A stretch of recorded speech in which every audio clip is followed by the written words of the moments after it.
என் அன்பு பிள்ளைகளே, உங்களை இந்த பரிசுத்தமான நாள், இந்த ஓய்வு நாள், இந்த ஓய்வு நாள்ல காலை வேளையில உங்களோட நான் பேச இருக்கிறேன். Praise the Lord. அல்லேலூயா. அவளோடு நீங்க ஆண்டவருடைய வார்த்தை கேட்பீங்கன்னு நான் விசுவாசிக்கிறேன், நம்புகிறேன், உணர்கிறேன் மக்களே. என் அன்பு பிள்ளைகளே, நீங்க எந்த நோக்கத்தோடு வந்திருக்கிறீங்கன்னு சொல்லி ஆண்டவருக்கு தெரியும். எப்படி இந்த செய்தியை கேட்க போறீங்கன்னு ஆண்டவருக்கு தெரியும். ஆண்டவருக்கு விருப்பமுள்ள ஒரு பிள்ளைகள் நீங்கள். நீங்கள் எல்லாம் யாருக்கு? ஆண்டவருக்கு விருப்பமுள்ள ஒரு பிள்ளைகள் நீங்க. சந்தோஷமான பிள்ளைகள் நீங்க. உங்களை தெரிந்தெடுத்த பிள்ளைகள். இத பாக்குற நீங்களாம் தெரிந்தெடுத்த பிள்ளைகள் நீங்க. சும்மா லேசான பிள்ளைகள் அல்ல.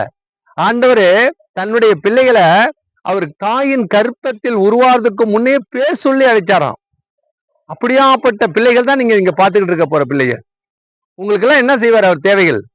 தாயின் கற்பத்துல உருவாக்கப்பட்ட பிள்ளைகள் என் பிள்ளைகள் சொல்லி அவர் ஓடோடி உங்களை பார்த்து கொண்டிருக்கிறார். தினம் தினம் விசாரிக்கிறார். கண்ணின் மணியை போல பார்த்து கத்துக்கிட்டு இருக்கிறார். அவர் பார்ப்பதற்கு அளவே இல்லை. அவர் பார்ப்பதற்கு அளவே இல்லை. ஒவ்வொரு நிமிஷமும் உங்களை பார்த்துக்கிட்டு இருக்கிறார். என் பிள்ளை எங்க நடக்குது, எங்க வேலை செய்யுது, எங்க தூங்குது அப்படின்னு பார்த்துக்கிட்டு இருக்கிறார். அப்படியாப்பட்ட தேவன் தான் நம்மளுடைய தேவன்க. இப்ப வரப்போறது ஒரு கொரோனான்னு வரப்போதான்.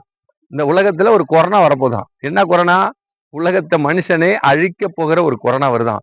அந்த கொரோனாவெல்லாம் நம்ம தப்பிக்கணும். எப்படி தப்பிக்கணும்? அதிகாலையில் எழுந்து இந்த பரிசுத்தமான நாள்ல ஒவ்வொரு நாளும் பரிசுத்த நாள் நினைச்சு நீங்க எல்லாம் துதிச்சுக்கிட்டே இருக்கணும். துதியின் சத்தம் எழும்பிக்கிட்டே இருக்கணும். இதுல பாதுகாக்கிற அவர் தாங்க. என் பிள்ளைகளை என் பிள்ளைகளை தொடுகிறவன் என் கண்ணின் கருவடியை தொடுகிறான். அவன் ஜீவிக்கிற நாட்கள் எல்லாம் நன்மையும் கிருபையும் உன்னை தொடரும் அப்படின்னு சொல்லி ஆண்டோடைய வசனமும் வார்த்தையும் சொல்லுது. இந்த வார்த்தையை பாருங்க. கர்த்தாவே, நீர் என்னை ஆராய்ந்து அறிந்திருக்கிறீர். என் உட்கார்தலையும் என் எழுந்திருக்கிறதையும் நீ அறிந்திருக்கிறீர். என் நினைவுகளை தூரத்திலிருந்து அறிந்திருக்கிறீர். எங்க இருந்து பாக்குறாரா? தூரத்திலிருந்து பாக்குறாரா. இப்ப நீங்க எங்க இருக்கீங்க, நான் எங்க இருக்கேன்னு எனக்கும் தெரியாது, உங்களுக்கும் தெரியாது. அதான் நீ பாக்குறீங்கல்ல, தூரத்திலிருந்து அறிந்திருக்கிறாரா அவரு. யாரு? படைச்சவர். உங்களை படைச்ச ஆண்டவர் தூரத்திலிருந்து அறிஞ்சிருக்கிறாராம். நான் நடந்தாலும் படுத்திருந்தாலும் என்னை சூழ்ந்து கொண்டிருக்கிறீர். என் வழிகளெல்லாம் உமக்கு தெரியும். அல்லேலூயா. நீங்க எந்த இடத்துல பாக்குறீங்க, எப்ப பாக்குறீங்கன்னு சொல்லி பாத்துக்கிட்டே இருப்பாராம் அவரு. தன்னுடைய பிள்ளை இல்லையா அவரு? அவர் பிள்ளை இல்லையா நீங்களாம்?